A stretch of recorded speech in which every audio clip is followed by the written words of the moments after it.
ये 3 अलग-अलग स्टेट्स और बिहार तो बिल्कुल ही अलग। तो जब आप पहली बार बिहार गए थे, क्या तजुर्बा रहा था? पुलिस हिरासत में थोड़ा मैंने ज़्यादा इंटरोगेशन कर दिया किसी को। बहुत कुछ नहीं बोल पाऊँगा लेकिन आप समझ लीजिए। तो वो बेचारा जो क्रिमिनल था वो बिल्कुल उसकी क्रिटिकल हालत हो गई। तो पांडे सर मेरे से बड़े नाराज़ हुए कि भाई तुम प्रोबेशनर हो और अभी से तुमको जेल जाना है। लेकिन फिर उसके बाद पहला जो केस आपके सामने आया था मतलब उस कैरेक्टर के सामने, वो था ट्रेन वाला इंसिडेंट। ट्रेन रोक लिया है गाँव वालों ने। वो भी फ्रिक्शनल था या रियल था? किसी ने अपना फ़ायदा उठाने के लिए कोई ज़बरदस्ती रूमर फैला दिया पुलिस के खिलाफ। तो शाम तक वो सब कुछ रूमर क्वेल हो गया, सब कुछ सबको पता चल गया।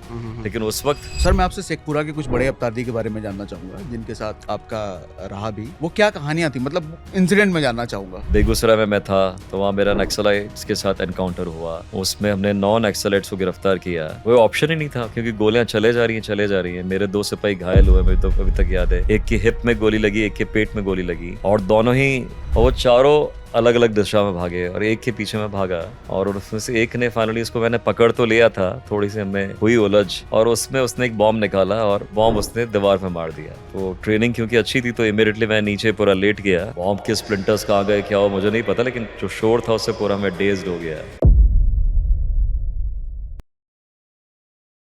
सौमित सर कैसे हैं आप? मैं बिल्कुल ठीक हूँ सागर, थैंक यू सो मच। मैंने अमित लोढ़ा ये नाम पहली बार खाकी वेब सीरीज जब देखी तब सुना था। मैं बिहार में रहा हूँ, बिहार में पैदा हुआ हूँ, बट अनफॉर्चुनेटली मैं ये नाम से वाकिफ पहली बार वेब सीरीज देख करके हुआ। और उसके बाद मैंने पढ़ना शुरू किया, सर्च करे मैंने क्या क्या कैसे कैसे वो सब कुछ। तो क्यूरियोसिटी और बढ़ती चली गई। फिर मन किया कि एक बार पॉडकास्ट इनके साथ करना है आज न कल। तो फाइनली आज वो डे आ गया जब हम आपके सामने हैं और आपसे सवाल करने की हिम्मत कर रहा हूं मैं। तो मुझे कुछ चीज़ें ये जाननी है सर कि आप राजस्थान में पैदा हुए, दिल्ली में पढ़ाई करी आपने और बिहार में जाकर के आपकी पोस्टिंग हुई। तो ये 3 अलग-अलग स्टेट्स और बिहार तो बिल्कुल ही अलग। तो जब आप पहली बार बिहार गए थे, तो क्या तजुर्बा रहा था? मेरा तजुर्बा, एक तो मैं बिल्कुल यंग था, हुँ, नौकरी बिल्कुल नई नई, शादी बिल्कुल नई नई। तो आदमी कुछ सोचता नहीं, ऑलरेडी आप एक्साइटेड होते हो for a very interesting future. आपको ये नहीं पता क्या होने वाला होएगा। और पुलिस की नौकरी मुझे हमेशा से पसंद थी। मेरी इच्छा थी कि मैं आईपीएस ज्वाइन करूं और आईपीएस में जब हो गया तो नाम ही इंडियन पुलिस सर्विस, आप पूरे इंडिया में कहीं भी पोस्ट हो सकते हैं। हुँ, मैं ऑलरेडी बहुत एक्साइटेड था कि मुझे एक वर्दी पहनने का मौका मिल रहा है। और जब मैं बिहार गया तो ये सच है, और किसी भी आप वहाँ के आईएएस आईपीएस से पूछेंगे जो बिहार में काम करते हैं कि बिहार के लोगों का प्यार बहुत मिलता है उनको जो अपना काम ईमानदारी से करते हैं। हुँ, और मेरा मतलब ईमानदारी से केवल पैसे का नहीं है, अपने काम के प्रति आप कितने ईमानदार हैं। तो वह हमेशा आप देखेंगे किसी न किसी अफसर के बारे में लोग बात करते रहेंगे कि वो जब थे तो ऐसा हुआ, वो जब थे तो ऐसा हुआ। हाँ, तो ये बिहार की खासियत है और लोगों का प्रेम ज़बरदस्त रहता है क्योंकि सिंपल लोग हैं। हुँ, तो तजुर्बा बस ये रहा कि अपना काम करना था। मुझे वहाँ के जितने मेरे साथ पुलिस के सहकर्मी थे, मेरे कलीग्स थे, पब्लिक थी, सबका बेहतरीन प्यार मिला। तो उन्होंने बिल्कुल परिवार की तरह रखा। मेरे बच्चे भी वहीं पर हुए। मतलब तो बिल्कुल कर्म भूमि है मेरी। हुँ, तो मेरा तजुर्बा बहुत बढ़िया रहा और आज भी उतना ही प्यार लोगों से मिलता है। ओके। खाकी मूवी में हमने देखा था कि मतलब आपके जो रोल प्ले कर रहे थे, वो जब पहली बार पोस्टिंग के लिए जाते हैं, तो आशुतोष राणा उनके जो सीनियर हैं, वो बड़े फ़नी कैरेक्टर हैं। हुँ। तो क्या वो रियल कैरेक्टर हैं? आपके सीनियर ऐसे ही थे? नहीं, नहीं, बिल्कुल भी नहीं। वो कैरेक्टर बिल्कुल फ़िक्शनल है। ओके। और कई लोग देखिए अपना-अपना लोग असम्पशन्स बनाते हैं, कयास लगाते हैं, ऐसे होंगे, वैसे होंगे। हुँ, बट ऐसा कोई कैरेक्टर मेरी बुक बिहार डायरीज़ में भी नहीं था। हुँ, और पुलिस के जितने कर्मी होते हैं, सेंस ऑफ ह्यूमर होना इज़ वन थिंग, बट अपने काम के प्रति वो बहुत सीरियस होते हैं। ओके। तो एसपी हो, डीआईजी हो, और उसमें जो दिखाया उन्होंने जो कैरेक्टर, वो तो सीनियर ऑफिसर थे।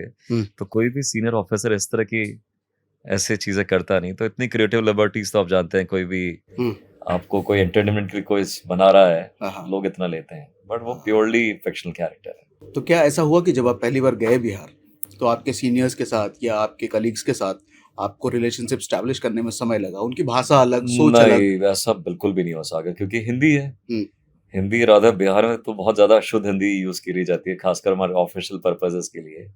जो हमारा कॉरेस्पॉन्डेंस होता है उसमें पत्राचार जो हम बोलते हैं, हाँ, हाँ।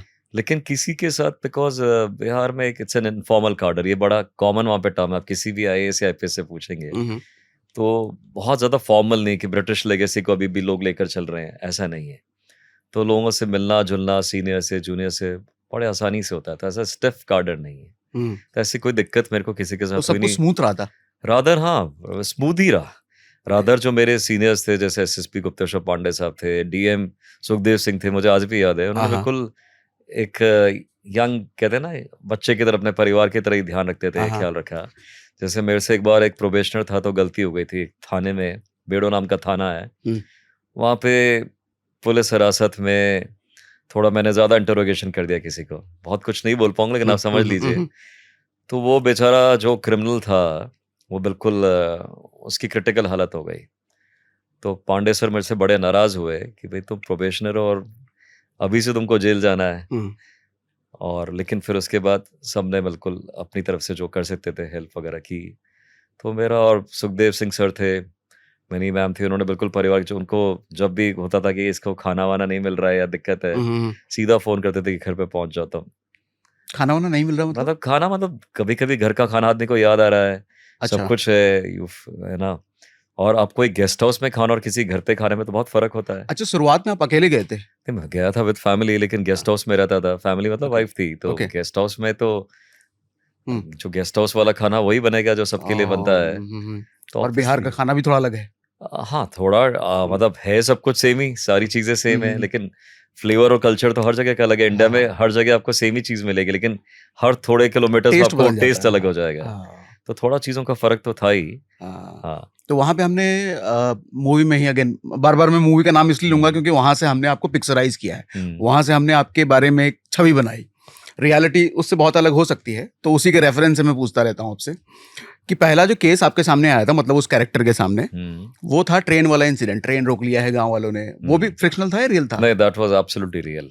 क्या हुआ था वो? वो हुआ ये था कि नक्सलाइट्स ने नरकोपी, हमें भी तो नाम भी याद है, नरकोपी नाम के गांव में 2 या 3 सिविलियंस को मार दिया था, जो आम आदमी थे उस गांव के, उनको मार दिया था ये बोल के कि ये पुलिस के मुखबिर हैं। और क्योंकि मैं यंग एएसपी था, मेरा एरिया था, तो बिना सोचे बिना फोर्स के मैं वहाँ पहुँच गया। हम 2 या 3 जने वहाँ पहुँच गए, हम्म, जबकि मेरे को मेरे इंस्पेक्टर ने बड़ा समझाया कि सर ऐसे मत जाइए, नक्सल क्षेत्र है और गांव वाले भी एजिटेटेड हैं, आपको पुलिस फोर्स का वेट करना चाहिए। लेकिन मैं इतना दूर था रांची से, करीब 90 किलोमीटर, हम्म, कि वो फोर्स आती तो 2-3 घंटे लग जाते हैं।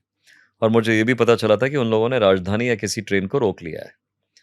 तो मुझे लगा इस ट्रेन को निकालना मेरी ड्यूटी, मेरी रिस्पॉन्सिबिलिटी है। तो जब मैं पहुंचा तो एक्चुअली ट्रेन रुकी हुई थी, लोग गर्मी में परेशान हो रहे थे। तो मैंने पब्लिक को बोला कि आप ये जाम हटाइए, तो सब ने बोला कि मुख्यमंत्री जब तक नहीं आएंगे या डीजीपी नहीं आएंगे। तो उस वक्त झारखंड बिहार एक ही था। तो मैंने बोला ऑब्वियसली पटना इतने किलोमीटर दूर है, वहाँ से मुख्यमंत्री कैसे आएंगे, और जब तक नहीं आएंगे तब तक आप क्या ट्रेन रिलीज नहीं करोगे। तो हम्म, बोला नहीं हम तो नहीं करेंगे। तो देखा कि ट्रेन में बहुत लोग परेशान हैं, और क्योंकि पुलिसिंग एक ऐसी चीज़ है सागर, जिसमें आपके कोई चीज़ किसी किताब में पढ़ के नहीं कर सकते, ये सब चीज़ आपको ऑन द स्पॉट डिसीजन लेने होते हैं। हम्म, वो सही हो गए तो आप फेमस हो जाएंगे या लोग आपकी वाहवाही करेंगे, और गलत हो गया तो आप उसके लिए जिम्मेवार हैं। तो मैंने ही डिसीजन लिया, या जो मैंने बोला निकल गया मेरे मुंह से, मैंने कहा ऐसा करो आप मुझे यहाँ रोक लो, हम्म, और जब तक कोई ऊपर से सीनियर ऑफिसर नहीं आता आप मुझे ही रोक लो। मतलब मुझे गिरवी रख लो। इनको तो जाने दो आप, ये लोग परेशान हो रहे हैं। तो उनको एक बार हंसी आ गई कि बच्चा टाइप, ये एएसपी 24 साल का मैं था, बोले क्या बात है बोल रहा, फिर बोला चलिए इसको ही बिठा लेते हैं। गांव वालों को भी हम्म, लगा चलो हम्म, हमारे भी एंटरटेनमेंट हो जाएगा। हम्म, तो बैठे उन्होंने मुझसे बात करते रहे और ट्रेन को छोड़ दिया। और फिर रात हो गई, कोई आया नहीं नेचुरली, हम्म, और ट्रेन निकल गई थी, तो ऑब्वियसली प्रशासन भी खुश था अपने कि ट्रेन तो हम्म, निकल ही चुकी है, प्रॉब्लम क्या है। तो फिर उन लोगों ने फिर मेरे को भी वापस बोला कि जाइए सर आप भी जाइए। कोई नहीं आएगा, हाँ, मजबूरी में छोड़ना पड़ा। मजबूरी भी बोलो, हाँ, मेरे से उनको थोड़ा स्नेह भी हो गया था, वो उनको लगा बहुत इंटरेस्टिंग लग रहा था मैं उनको, हाँ, कि बिल्कुल यंग सा एक लड़का हमारे साथ खड़ा हुआ वर्दी पहन के। हम्म। कुछ ऐसी हाँ, घटनाएं या बातें आपकी और उन गांव अब वाले के इतना बीच? याद नहीं है मुझे, क्योंकि उस हम्म। बात को कितना ऑलमोस्ट 27-28 साल हो गए। It's a long, it has been a too long जब आप जर्नी। वापस अपने डिपार्टमेंट में गए तो गुस्सा उस्सा आया, अरे किसी को आना चाहिए था? नहीं नहीं बिल्कुल भी नहीं आया। गुस्सा हाँ, मुझे यूजुअली बहुत कम आता है, नॉर्मली लोग पुलिस के साथ एसोसिएट करते हैं गुस्सा, हाँ, हाँ। मुझे कम आता है और आना चाहिए भी नहीं, क्योंकि मुझे लगता है मैन्स कैरेक्टर इज जज by the control he has over himself. और जब जब मुझे गुस्सा आया मेरे को ही नुकसान हुआ है, जैसे इसलिए गुस्सा करना नहीं चाहिए। नहीं, कभी कभी कुछ आप अनायास कोई चीज़ बोल देते हैं या कोई रिएक्ट कर जाते हैं। और अभी भी मुझे लगता है मैंने कुछ एक दो चीज़ें गुस्से में की हैं जो मुझे शायद मैंने गलत तो नहीं किया, लेकिन गुस्सा कंट्रोल करता तो शायद चीज़ें अलग ही होती हैं। तो ज़्यादा उसके बारे में एलाबोरेट नहीं करूँगा, लेकिन कभी कभी लाइफ में बहुत सफरिंग भी हो जाती है, इसलिए मैं बोलूँगा गुस्सा लोग ना करें तो अच्छा है। आपकी किताब के बारे में आपने एक इंटरव्यू में कहा था हम्म। कि जब पब्लिशर को आपने दिया था तो उसने फीडबैक दिया था किताब बहुत ऑनेस्ट है, क्योंकि आपने अपनी गलतियां उसमें मेंशन करी है। वो क्या गलतियां थी? गलतियां क्या थी? Because ultimately even an IPS officer is human being, हम सब इंसान ही हैं, परफेक्ट तो कोई हो ही नहीं सकता। और भले ही आईपीएस ऑफिसर से लोग उम्मीद करते हैं कि रोल मॉडल होंगे, सब कुछ सही होगा, और हम चाहते हैं कि सब कुछ सही हो, कोशिश भी करते हैं, बट फिर भी गलतियां होती हैं।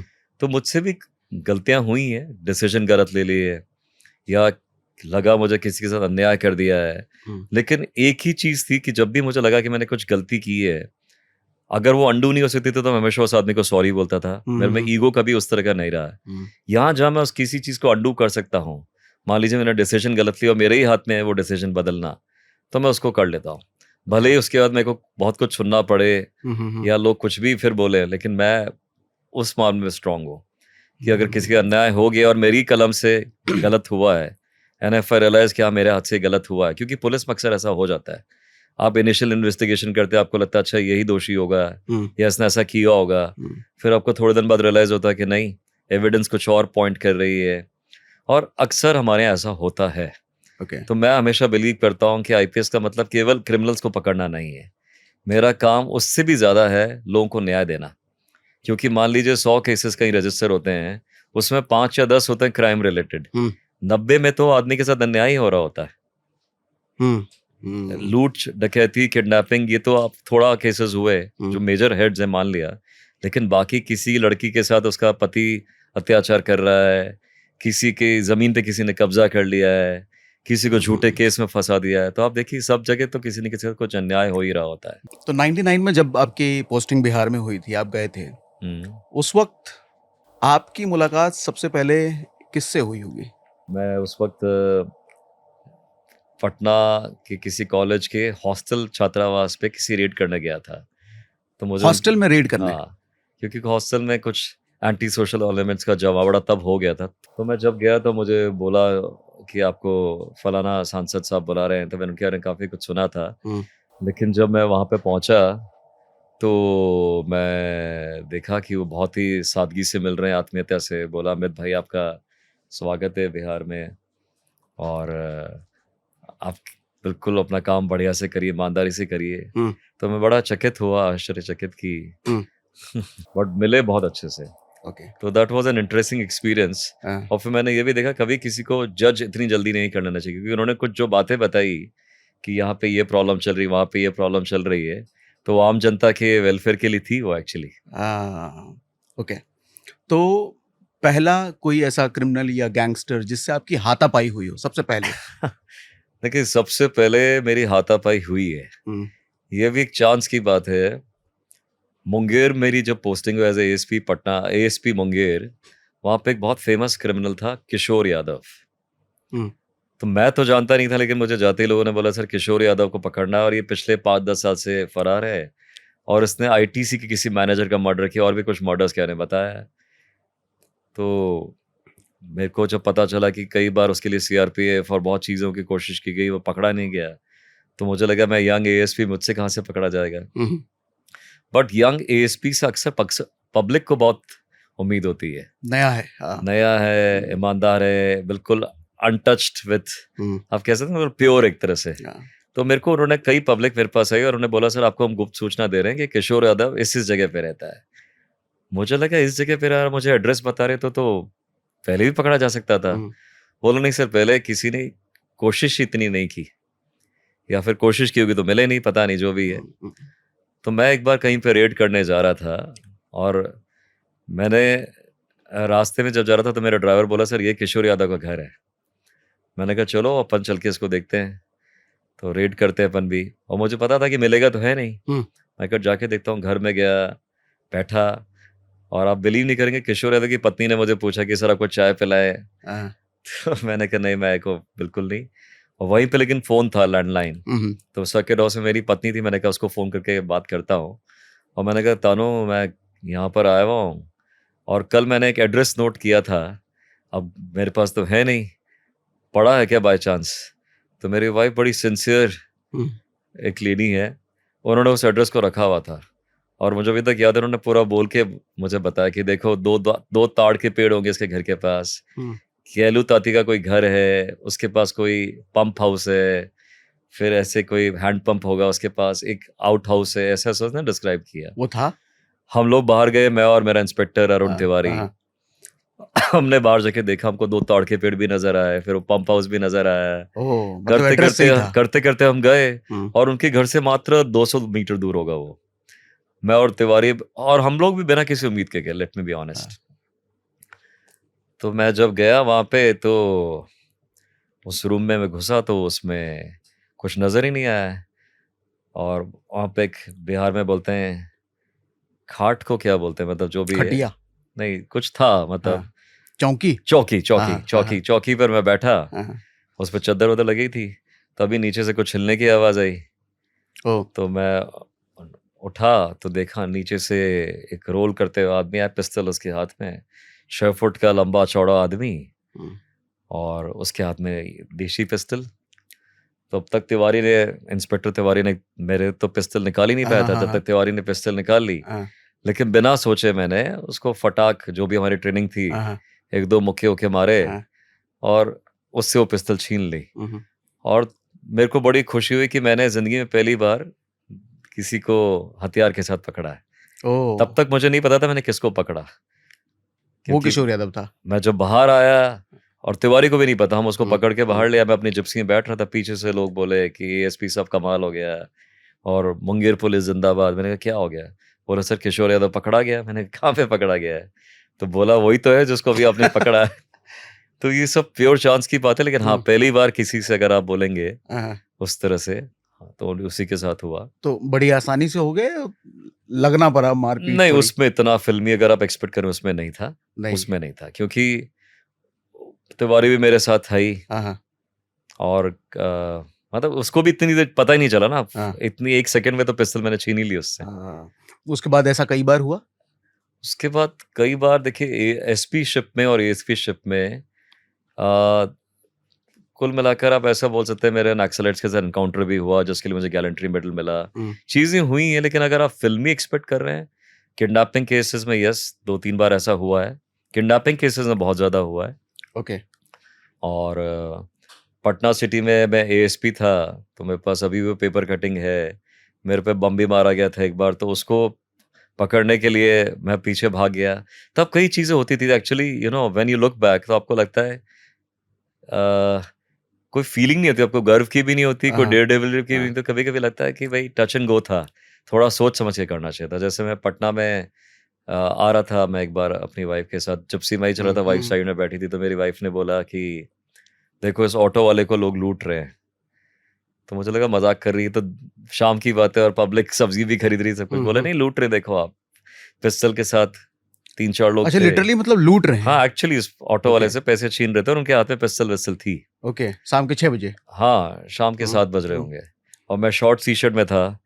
मैं बिना सोचे गाड़ी को ब्रेक लगा के उसके पीछे भाग गया और मेरे साथ एक ही बॉडीगार्ड, तो उसको समझ में नहीं आया कि वो मेरी वाइफ़ के साथ रुके कि मेरे साथ पीछे-पीछे आए। तो ऑब्वियसली मेरी वाइफ़ ने फिर उसको मेरे पीछे भेजा कि जाओ। और वो जो 3-4 क्रिमिनल्स थे, अभी तक मुझे नहीं पता कि वो भी क्या सोच के भागे, क्योंकि मैं तो शॉर्ट्स टी-शर्ट्स हुँ, में हुँ, था हुँ, हुँ, हुँ, और वो चारों अलग-अलग दिशा में भागे और एक के पीछे मैं भागा और उसमें से एक ने फाइनली, उसको मैंने पकड़ तो लिया था, थोड़ी-सी हमें हुई उलझ और उसमें उसने एक बॉम्ब निकाला और बॉम्ब उसने दीवार पे मार दिया। दीवार में मतलब हाँ, आपके बस आस-पास? हाँ, आस-पास उसने ऐसे हुँ, ऐसे ही फेंक दिया। हुँ, तो ट्रेनिंग क्योंकि अच्छी थी, तो इमीडिएटली मैं नीचे पूरा लेट गया हुँ, हुँ, और बॉम्ब के स्प्लिंटर्स कहाँ गए, क्या हुआ मुझे नहीं पता, लेकिन जो शोर था उससे पूरा मैं डेज़्ड हो गया। आज अगर आप देखेंगे, मैंने आपको थोड़ी देर पहले ही बताया मैं कितनी बार मुझे फ़िल्में देखने का बहुत शौक है। सारी फ़िल्में देखते हैं? Almost, almost. ओके, तो मैं रात को कितनी बार मूवी हॉल से अपने दोस्तों के साथ 1-1 बजे घर पे आया हूँ और मुझे देखकर बहुत खुशी होती है कि बड़े आराम से पब्लिक, चाहे वो मरीन ड्राइव हो, चाहे बेली रोड हो, चाहे कोई भी एरिया हो, आराम से घूम रही है। तो इसमें तो कोई डाउट नहीं है कि जो हमारा जो पुलिस की जो मेहनत है, हम्म। वो दिख रही है। मतलब आप एवरेज आदमी से पूछेंगे तो क्राइम आई वुड से कि बिहार में बहुत कम है। कितने एनकाउंटर टोटल किए सर? एनकाउंटर्स तो देखिए होते हैं, इसमें कोई आदमी गिनती नहीं करता। और मैं I really hate the term जब कभी कोई बोलता है ना कि हाँ फलाना पुलिस वाला सिंघम है, दबंग है। हाँ हाँ। तो ये सब चीज़ें मुझे बहुत ही फ़िल्मी है, सुनने में किसी को अच्छा लगेगा कि हम्म, यहाँ के सिंघम है, वहाँ के ये हैं। बट रियलिटी में you work as a team और बहुत सा बिहाइंड द सीन्स भी काम होता है। किसी ने इन्फॉर्मेशन गैदर की, किसी ने पूरा प्लान बनाया कैसे होगा। हम्म। और जब टीम है पूरी तो फिर एक अकेला आदमी तो उसमें है नहीं। तो हम तो फिल्मों में देखते हैं हाँ, कि कोई हीरो होता है तो वो कहता है मैंने 51 एनकाउंटर किए, 100 एनकाउंटर किए, नहीं। 20 एनकाउंटर किए, बट आप कह रहे हैं कि कोई गिनता नहीं है। मैं तो एनकाउंटर्स हुए हैं, I will not deny that हाँ हाँ। एनकाउंटर्स हुए हैं। और सिचुएशन के हिसाब से सब आदमी को काम करना पड़ता है। अब अपराधी आप पे गोली चला रहा है या आप ही के पब्लिक को जान माल का खतरा है तो obviously you have to take weapons in your hands. Police वालों अराउंड को भी लगभग रिस्पॉन्ड 10, करना है। 15, 50, 100। हाँ, जो भी है तो मैं इस बारे में कोई बात करता नहीं, सोचता नहीं हूँ। ठीक है। लेकिन जो भी है आई am very proud as a police officer कि हम्म, हमेशा मैंने अपनी टीम के साथ काम किया है और मेरी टीम ने बिल्कुल बखूबी मेरा साथ दिया हमेशा। एक दो थे जैसे पुलिस अफ़सर बिल्कुल वो बोलते थे कि सर के सामने हम ढाल बन के खड़े हुए हैं। तो खड़े हम्म, होते थे तो यू हैव गूज़बम्प्स, आपको बहुत गर्व होता है कि आप ऐसे निर्भीक लोगों के साथ काम कर रहे हैं, जो आपके लिए अपनी जान भी देने को तैयार हैं। हम्म। तो अच्छा, जब एनकाउंटर होता है सर, जब आप शूट कर रहे होते हैं, उस वक्त क्या साइकोलॉजी होती है? आपको क्या लगता है कि अब कोई चारा ही नहीं है, शूट करना ही पड़ेगा? ये सब सिचुएशन पे होता है।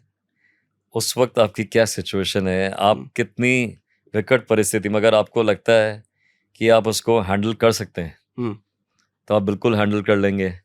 लेकिन आपको लगता है कि नहीं अब तो गोली चलाना इज़ द लास्ट रिज़ॉर्ट, हम्म, तो आपको गोली चलानी ही पड़ेगी। जैसे बेगूसराय में मैं था, तो वहाँ मेरा नक्सलाइट्स के साथ एनकाउंटर हुआ। उसमें हमने 9 नक्सलाइट्स को गिरफ्तार किया। तो कोई ऑप्शन ही नहीं था क्योंकि गोलियाँ चले जा रही हैं, चले जा रही हैं। मेरे 2 सिपाही घायल हुए, मुझे तो अभी तक याद है। एक की हिप में गोली लगी, एक के पेट में गोली लगी और दोनों ही लकीली सकुशल बच गए। तो उसके लिए हमको राष्ट्रपति द्वारा अच्छा। वीरता पुरस्कार ही मिला, सब कुछ हुआ। लेकिन द पॉइंट इज़ उस वक़्त कुछ ही सोचा नहीं, आप जो कह रहे साइकोलॉजी, हाँ हाँ। तो आई थिंक सबकॉन्शियसली आप ट्रेन्ड भी हैं और आपका एड्रेनालिन हाई हो जाता है। हाँ। तो आप सिचुएशन के हिसाब से आप अपने आप को मोल्ड कर लेते हैं। आदमी इतना कुछ सोचता नहीं है, आप मतलब कि अरे क्या। और प्लस एक बड़ी अजीब-सी बात है और ये केवल पुलिस वालों के साथ नहीं, अगर आप कहीं से सही सलामत निकल आते हैं, तो आप हम्म, उसकी शायद वैल्यू करते नहीं हैं। हाँ आप रियलाइज़ हाँ करते नहीं, हाँ चाहे आपका एक्सीडेंट भी वगैरह हाँ हो गया तो 10 मिनट बाद आप बिल्कुल नॉर्मल हो जाते हैं।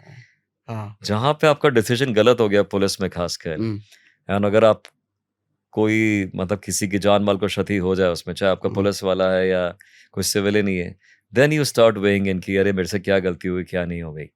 उस वक़्त in the heat of the moment I think एक तो ट्रेनिंग हमारी अच्छी होती है आईपीएस ऑफिसर्स की और हम्म, बाकी भी पुलिसकर्मियों की।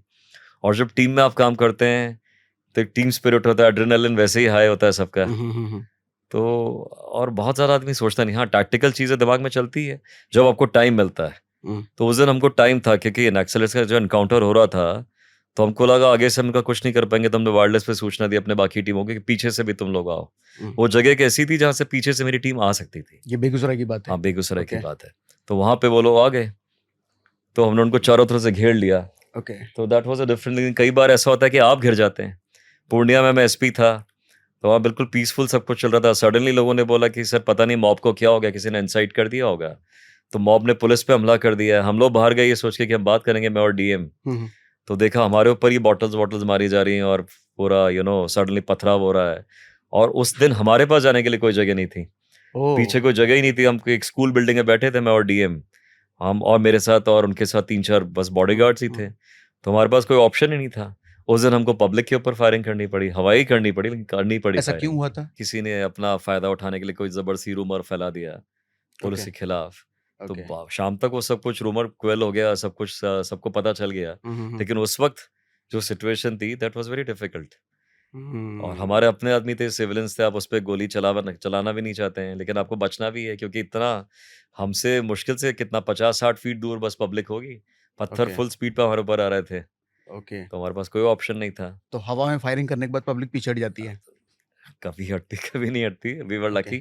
पुलिस में ओके। कई बार यू आर वेरी हवा में एग्ज़ैक्टली नहीं करते हैं जो हुँ, आप सोच रहे हैं। हुँ, हुँ। उसकी साइड में दीवार पे कर दिया, कुछ कर दिया, इतना ट्रेनिंग होती है। अच्छा, अच्छा। हाँ, तो मतलब मेरे जैसे साथ जो ज़मीन पे भी कर बॉडीगार्ड दिया, थे, मुझे हाँ। अभी तक याद है डीएम के साथ जो बॉडीगार्ड थे, वो उस दिन बिल्कुल घबरा गए, वो कुछ सुन्न हो गए, बिल्कुल जैम हो गया। तो उसकी मेरे को अभी तक याद है, उसकी कार्बाइन मैंने ली ओके, और कार्बाइन को कॉक करके मैंने जो पब्लिक के पास में एक और कोई स्कूल की बिल्डिंग या कुछ नज़र आ रही होगी, मैंने उसके ऊपर फायर किया। मतलब ओके। पब्लिक से दूर था, हुँ, हुँ, हुँ, लेकिन हुँ। दिख रहा था कि हाँ, मैं फायर कर सकता हूँ टाइप्स नहीं होता है। तो फिर हुँ, पब्लिक निकली, वो थोड़ा-सा मौका मिला, उतना हमारे लिए भी बहुत हम भी वहाँ से निकल गए और फिर हुँ। ऑब्वियसली हमने सबको रीग्रुप किया। क्या ऐसा रहता था कि आज क्या होगा पता नहीं? आज कब किससे मुठभेड़ हो जाए पता नहीं? ये देखिए, माहौल होता था क्या? डर होता था? डर तो देखो एज़ अ पुलिस ऑफिसर कभी भी नहीं होता किसी को भी। हाँ। मेरे को तो है ही है, बाकी भी क्योंकि हमारी नौकरी है, इट्स अ प्रोफेशनल हैज़र्ड। तो पुलिस की नौकरी में आप बिहार में हो, बैंगलोर में हो, कहीं पे भी हो, हुँ, कब क्या हो जाएगा नोबडी नोज़। आज मुंबई में आप देखिए जो मुंबई का 26/11 हुआ, हुँ, तो मुंबई तो capital of commercial capital country है। हुँ, कोई उम्मीद करेगा कि वहाँ इंडिया गेट पे भी गोली चल सकती है, सॉरी गेटवे ऑफ इंडिया पे भी गोली चल सकती है। ताज होटल में भी लोग जा सकते हैं। तो हुँ। चीज़ें तो पुलिसकर्मी की लाइफ में कब कहाँ क्या हो जाए। तो अगर पुलिसकर्मी या कोई सीनियर आईपीएस ऑफिसर रोज़ सोचता रहे कि क्या होगा? तो उसको या तो पुलिस सर्विस जॉइन ही नहीं करनी चाहिए या फिर मतलब उसको मतलब ये चीज़ हम कभी नहीं सोचते कि कब क्या हो जाएगा और हाँ, डर-वर ऐसा कुछ नहीं है। It's a okay. Profession we have chosen, ये नौकरी हमने चूज़ की है। हाँ, तो इसमें इतना सोचने की ज़रूरत नहीं है। हुँ। कभी किसी चीज़ का डर मतलब मैं इस सेंस में पूछ रहा हूँ कि जैसे आपके साथ वहाँ फैमिली भी थी, कभी आप ऐसा मेरा डर लगा हो? विश्वास करिए, हुँ, सच में कभी नहीं लगा। सच कभी में नहीं? कभी नहीं लगा और मेरी वाइफ़ तो खुद एक उनके फ़ादर राजस्थान में डीजी थे। हाँ। कभी उनको डर नहीं लगा और बच्चों को हमने कभी ऐसा माहौल दिया ही नहीं कि वो सोचें कि अरे! क्या हो जाएगा, क्या हो जाएगा? हुँ, बिल्कुल नॉर्मल उनकी लाइफ़ है, जहाँ भी पढ़ते हैं वो मेट्रो से जाते हैं, ऑटो पकड़ते हैं। हुँ, तो किसी को पता भी नहीं कि वो कौन है, क्या है और नॉर्मल अपनी लाइफ़ लीड करते हैं। और अप्रोच सोचेंगे डर या इसकी थ्रेट है, उसका ये खतरा है, हुँ, तब तो जीना ही मुश्किल हो जाएगा। और जो होना है वो तो होता ही है, आपको पता ही है। मैं कोई बड़ी-बड़ी बातें नहीं कर रहा। हुँ, हुँ, हुँ। ये फिलॉसफी नहीं है लेकिन ये तो फैक्ट ऑफ लाइफ है कि जो होना वो होता है एंड हम प्रोफेशनली ट्रेन्ड है तो उतना है ही कि खुद का ख्याल कैसे रखना है। हम अक्सर फ़िल्मों में देखते हैं कि बड़े ऑफ़िसर को फ़ोन आता है किसी पॉलिटिशियन का, ये कर दो नहीं तो तुम्हारा ट्रांसफ़र हो जाएगा। ऐसे आपके पास कॉल्स आए कभी? नहीं, मेरे पास कभी ऐसे कॉल्स नहीं आए हैं। देखिए, फ़िल्में तो हर चीज़ को थोड़ा एक्ज़ैजरेट करती हैं, कुछ हुँ, इसमें सच्चाई भी होती है। लेकिन मेरा ये पर्सनल मानना मेरा एक्सपीरियंस भी रहा है। हुँ, पहला तो मैं पॉइंट यूज़ करूँगा maybe I been very lucky. मैंने पहले खुद ही बोल दिया कि शायद बहुत सौभाग्यशाली रहा कि कभी ऐसा कोई फ़ोन आया ही नहीं। ओके। दूसरा ये भी होता है कि किसी भी ऑफ़िसर की रेपुटेशन फैल जाती है। सबको पता होता है कि वो किस तरह का हुँ, अफ़सर हुँ, है। हुँ, तो आदमी भी किसी को भी उसी हिसाब से फ़ोन करता है जब पता होता है वो किस तरह का है। हुँ, अगर आपको खुद को कोई लोभ नहीं है, स्वार्थ नहीं है कि मुझे फलाना जगह ही रहना है या मुझे यही पद चाहिए, तो फिर ऐसी कोई दिक्कत है नहीं।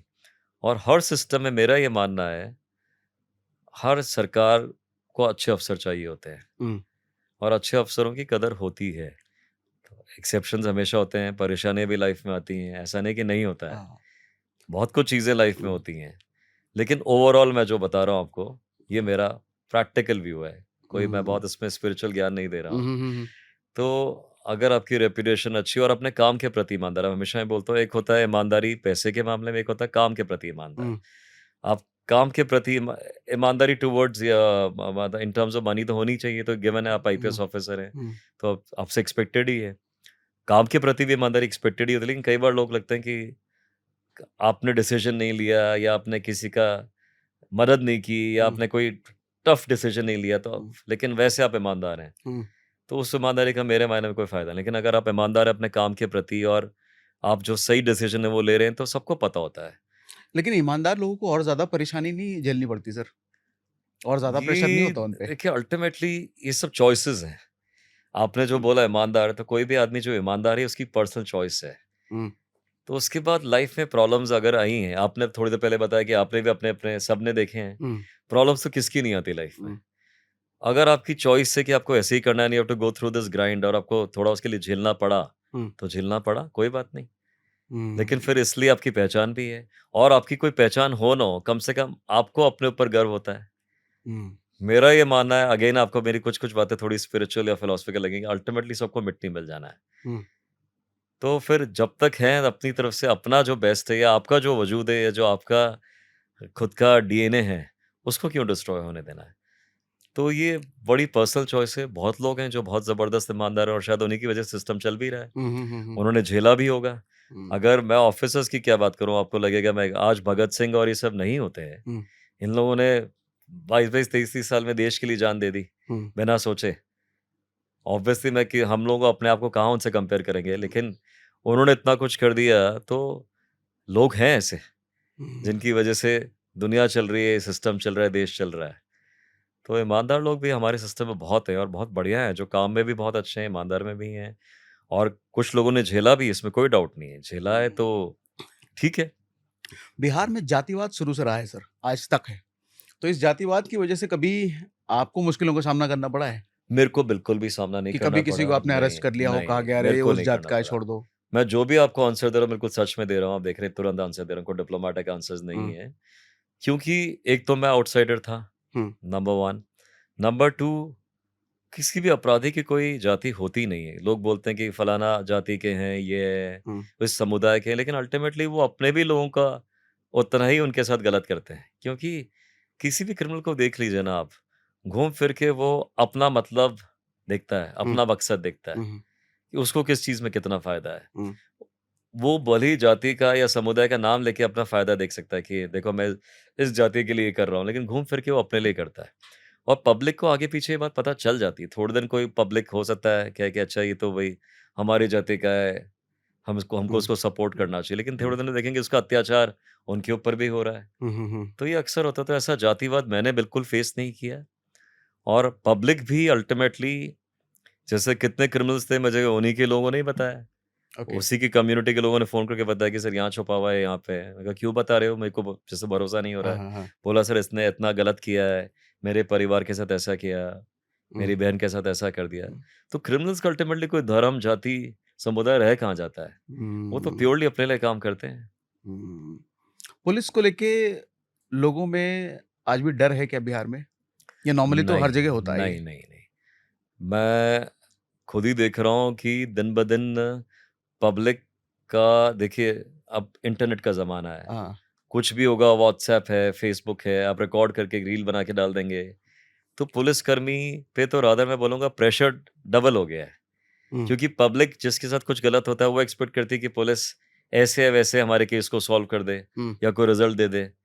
लेकिन पुलिस अब वैसा कुछ करेगी। हुँ, पुलिस की नौकरी देखिए ऐसी है कि हमेशा एक पार्टी उससे अनसैटिस्फाइड रहेगी ही रहेगी। हुँ, एक पार्टी चाहेगी कि मेरे हिसाब से ऐसा काम कर दे। हुँ, पुलिस का रास्ता बीच का नहीं होता।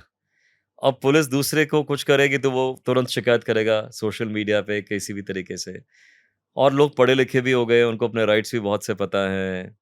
तो पुलिस का डर तो मैं तो बोलूँगा बहुत कम है, और डर होना भी नहीं चाहिए, to be um, very honest. Um, एक सिविलाइज़्ड सोसाइटी में अल्टीमेटली पुलिस को केवल देखना है कि सोसाइटी में लॉ एंड ऑर्डर रहे, हुँ। और सिटीज़न्स नियम कानून को फ़ॉलो करें।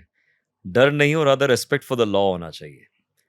तो अभी मुझे लगता है पर्सनली कि हम लोग एक फ़ेज़ से गुज़र रहे हैं जिसमें डर तो बहुत कम हो गया, रिस्पेक्ट फॉर लॉ आने में थोड़ा टाइम लगेगा। क्योंकि तो इसमें केवल पुलिस की बात नहीं, पब्लिक को भी उतना ही अपनी रिस्पॉन्सिबिलिटी समझनी है। हाँ, अभी आपने सोशल मीडिया की बात कही सर। हुँ, तो सोशल मीडिया में आप भी देखने होंगे कई सारे सीनियर ऑफिसर्स, सीनियर अधिकारी होते हैं, जो आजकल सोशल मीडिया इन्फ्लुएंसर्स बन गए हैं। मतलब टीम चल रही है तो एक कैमरामैन भी चल रहा है, किसी को सस्पेंड करना है, एक्शन लेना है तो ऑन कैमरा लिया जा रहा है और वो रील के फॉर्म में, वीडियो के फॉर्म में यूट्यूब पे जाता है। आप इस कल्चर को कैसे देखते हो? मैं बिल्कुल गलत मानूँगा इसको मैं। क्योंकि social media yes it's an integral part. मैं भी आज आपको इंटरव्यू दे ही रहा हूँ। हुँ, मेरी बातें भी लाखों लोग सुनेंगे। हुँ, लेकिन एज़ एन ऑफिसर हमारा काम है जो सही चीज़ें वो लोगों को दिखाएँ, या फिर आप साइलेंट वर्क कर रही है। अपने विभाग के बारे में नेगेटिव बातें आपने जैसे बताया सस्पेंशन करके लोगों को हुँ, बताना, this is not the right way. आपको तो अपने विभाग से काम करो और उसको मोटिवेट करिए ना। हुँ, आप उल्टा क्यों दिखा रहे हैं? और उसी प्रकार आपने कहा एक टीम पीछे साथ चल रही है, कर रही है। मेरा पर्सनल मानना है कि इसकी ज़रूरत है नहीं। और जब मैंने नौकरी जॉइन की थी तो एक मेरे ऑफिसर थे, आईजी थे उस वक़्त। उन्होंने बोला, "Amit, never try to be hero. बस अपना काम करना और अपने आप ही तुमको तुम्हारा जो भी ड्यू है वो मिल जाएगा।" हम्म, तो ये तो उन्होंने बोला, लेकिन ऑब्वियसली अब मैं उस पद पे आ गया हूँ, उतना सीनियर मैं भी हो गया हूँ। हम्म, तो मुझे लगता है कि ड्यू वगैरह भी क्या, मतलब आपको अपना काम करना है। हम्म, अगर आप, ये तो पुलिस की मानी नौकरी थोड़ी ग्लैमरस है, तो पब्लिक हाँ, अक्सर इसके बारे में बात करती है, यूनिफ़ॉर्म हाँ, सर्विस है। हाँ, कितने लोग हैं जो बिहाइंड द सीन्स पूरे देश में ही काम कर रहे हैं। हम्म, हर जना तो अपनी जगह मेहनत कर रहा है। मैं तो बोल रहा हूँ आज पटना को जो लोगों ने इतनी सफाई करी है, हम्म, कोई बाढ़ में किसी की मदद कर रहा है, हम्म, कोई किसी हॉस्पिटल में कोई है, तो सभी तो अपना काम मेहनत से और ईमानदारी से कर रहे हैं। हम्म, क्योंकि उनका काम ग्लैमरस नहीं है, हाँ, इसलिए लोग उसके बारे में बात नहीं करते और सोशल मीडिया उसके पीछे जाएगा नहीं। हम्म। तो लेकिन अपना बस काम करना, तो ड्यू वगैरह तो मुझे बहुत अजीब लगता है। हमारा को अपना काम करना है। तो क्या कैमरा लेकर के अपना काम करना अलाउड होता है क्या? ऐसा मेरे को कुछ रूल्स के बारे में पता नहीं है, अच्छा, अच्छा। क्योंकि देखिए जब ये रूल्स जितने बने, all India service conduct rules um, वगैरह वगैरह, तब तो ये सब चीजें होती ही नहीं थी ना। हुँ, तो लोगों को हाँ, पता भी नहीं होगा, तब प्लस किसी ने इतना फोर्स ही थोड़ी किया होगा आज से 50-60 साल पहले कि सोशल मीडिया आएगा, ये होगा, या लोग ऐसे भी हो जाएंगे, अफसर भी ऐसे हो जाएंगे। हुँ, हुँ, हुँ, हुँ, हुँ, तो पहले देखिए समाज के साथ बदलाव तो, टाइम के साथ बदलाव तो आता ही है। पहले ऑफिसर्स भी इतने एक्सेसिबल नहीं थे। हुँ, जैसे हम लोग फ़िल्म स्टार्स की बात करते हैं, लोग फ़िल्म मैगज़ीन में कुछ पढ़ लेते थे हुँ, कि ये सुपरस्टार है। अब तो हर फ़िल्म स्टार लोगों के साथ सेल्फ़ी भी ले रहा है, इंस्टाग्राम पे भी है। हुँ, तो दुनिया भी बदल रही है, ऐसा नहीं है। आईएएस, आईपीएस ऑफ़िसर्स बहुत है जो सोशल मीडिया पर हैं। हुँ, उनकी पर्सनल चीज़ वो क्या करते हैं, डालें, मुझे कोई दिक्कत नहीं है। उनकी लाइफ़ है, हू एम आई टू जज? वो अपने किसी अच्छे काम को डाल रहे हैं, वो भी ठीक है, हुँ, कोई बात हुँ, नहीं। हुँ, हुँ, लेकिन आपने जैसे ही बताया सस्पेंशन हो रहा है, ये हो रहा है।